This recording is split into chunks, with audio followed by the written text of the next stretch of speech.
শুধু যে মাংস দিয়ে বিরিয়ানি রান্না করে খেতে হবে সেটা কিন্তু নয়। ডিম দিয়েও চাইলে আমরা অনেক মজাদার বিরিয়ানি রান্না করতে পারি যদি রান্না করতে জানি। আসসালামু আলাইকুম, কেমন আছেন সবাই?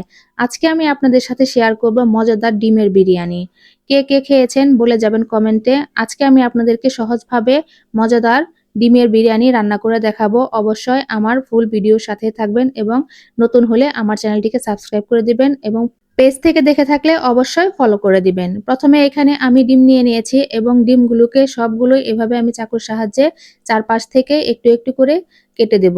আর এভাবে করে দিলে কিন্তু ডিমের ভেতরে মশলা ঢুকে যায় আর খেতেও ভালো লাগে। এখন আমি বিরিয়ানির জন্য একটা মশলা তৈরি করে নেব। প্রথমে এখানে আমি ১ প্যাকেট বিরিয়ানির মশলা দিয়ে দিয়েছি। এখন এখানে দিয়ে নেব ১ চামচ পরিমাণ লাল মরিচের গুঁড়া। তারপরে দিয়ে নেব ১ চামচ পরিমাণ গরম মসলা গুঁড়া।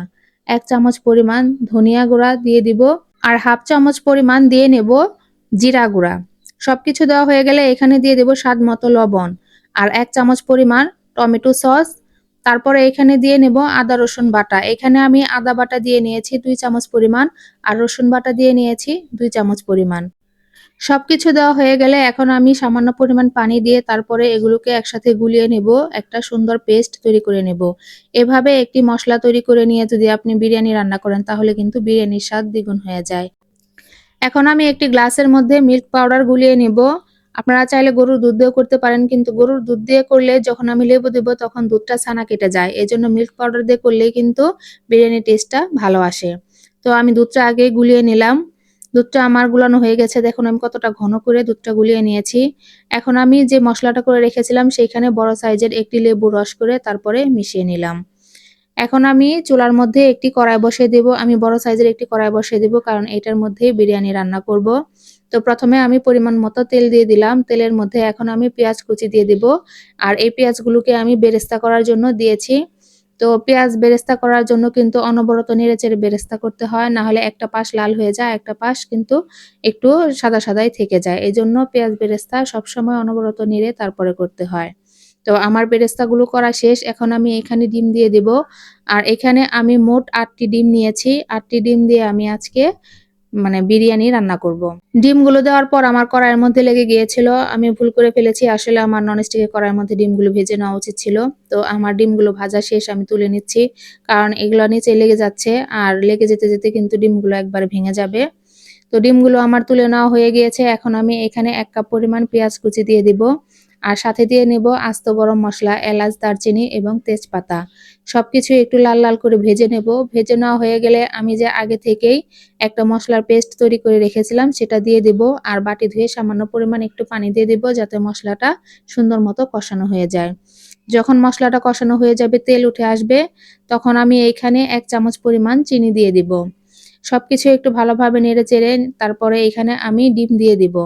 ডিমটা দেওয়ার পর এখানে আমি ২ থেকে ৩ মিনিট পর্যন্ত ডিমটাকে নেড়েচেড়ে মসলার সাথে ভালোভাবে রান্না করে নেব।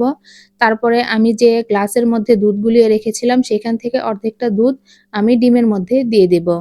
তারপরে আরো ৫ মিনিট সময় নিয়ে আমি ডিমগুলোকে রান্না করে নেব। ৫ মিনিট পর যখন একদম শুকনো শুকনো হয়ে যাবে, পানি শুকিয়ে যাবে, মসলাটা একদম কষানো হয়ে যাবে, তখন আমি এখান থেকে একটা একটা করে ডিম তুলে নেব। সবগুলো ডিমই আমি এখান থেকে তুলে নেব। আর এই মসলার মধ্যে আমি আগে থেকে ধুয়ে ঝরিয়ে রেখেছিলাম পোলাওর চাল, চালটা দিয়ে দিব। আর এই চালটা দিয়ে আমি এই মসলার সাথে ৫ থেকে ৭ মিনিট সময় নিয়ে ভেজে নেব। আর এখানে আমি ২ চামচ পরিমাণ ঘি দিয়ে দিলাম। অবশ্যই ঘিটা দেওয়ার চেষ্টা করবেন, এতে করে পোলাও অথবা বিরিয়ানির স্বাদ কিন্তু দ্বিগুণ হয়ে যায়। তো আমার একটু তেল কম মনে হয়েছিল, এজন্য আমি আরেকটু পরিমাণ সয়াবিন তেল দিয়ে দিলাম। তারপরে ৫-৬ মিনিট চালটাকে ভালোভাবে ভেজে নিয়েছি। ভেজে নেওয়ার পরে এখানে যে বাকি দুধটা ছিল সেটা দিয়ে তারপরে আমি চালগুলোকে আরেকটু সময় নিয়ে একটু কষিয়ে নেব। আর এটা কষানোর সময় যে এত সুন্দর একটি ফ্লেভার বের হয়েছে, এটা সামনে থেকে না দেখলে বুঝতে পারবেন না যে কত সুন্দর একটি ফ্লেভার এসেছে। এখন এখানে আমি ১ কেজি চাল নিয়েছি। ১ কেজি চালের জন্য ২ কেজি পরিমাণ পানি দিয়ে দিলাম। পানি দিয়ে এখন আমি এইখানে 6-7টা কাঁচামরিচ মাঝখান থেকে ভেঙে তারপরে দিয়ে দিব, তারপরে ঢাকনা দিয়ে ঢেকে দেব। পানিটা যখন ফুটে আসবে তখন ঢাকনাটা খুলে আরেকটু নেড়েচেড়ে দেব। আর পোলাও অথবা বিরিয়ানি রান্নার সময় একটু বেশি খেয়াল রাখতে হয়। তো এখন আমি এখানে একটু লবণ দিয়ে দিলাম, লবণ দিয়ে ভালোভাবে নেড়েচেড়ে মিশিয়ে নেব।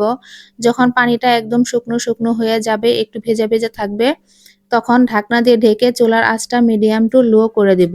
কিছুক্ষণ পর একটি কাঠির সাহায্যে আমি চালটাকে উল্টে দেব। এখন আমার পোলাও প্রায় হয়ে গিয়েছে, সামান্য একটু বাকি আছে।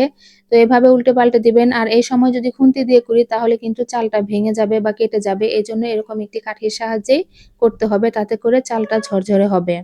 তো এখন আমি যে উঠিয়ে রেখেছিলাম ডিমগুলোকে দিয়ে দিব। ডিমগুলো ভালোভাবে দেওয়া হয়ে গেলে চারপাশ থেকে আমি পোলাওগুলোকে এনে এগুলোকে ভালোভাবে ঢেকে দেব। তারপরে ওপর দিয়ে পেঁয়াজ বেরেস্তা দিয়ে দেব। পেঁয়াজ বেরেস্তা দেওয়া হয়ে গেলে আমি ঢাকনা দিয়ে ঢেকে 5 মিনিটের জন্য দমে রেখে দেব।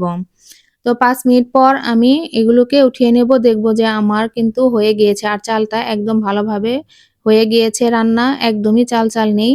দেখুন পোলাওটা কিন্তু একদম ঝরঝরে হয়েছে, দেখতেও যেমন সুন্দর হয়েছে খেতেও কিন্তু তেমনই দারুণ হয়েছে। আপনারা কিন্তু মাংস ছাড়া চাইলে এভাবেও ডিম দিয়ে বিরিয়ানি রান্না করে খেতে পারেন, অসম্ভব মজাদার। তো আমার ভিডিওটি ভালো লেগে থাকলে অবশ্যই একটি লাইক এবং কমেন্ট করে দিবেন আর আমার চ্যানেলের সাথেই থাকবেন। ভালো থাকবেন সবাই, আল্লাহ হাফেজ।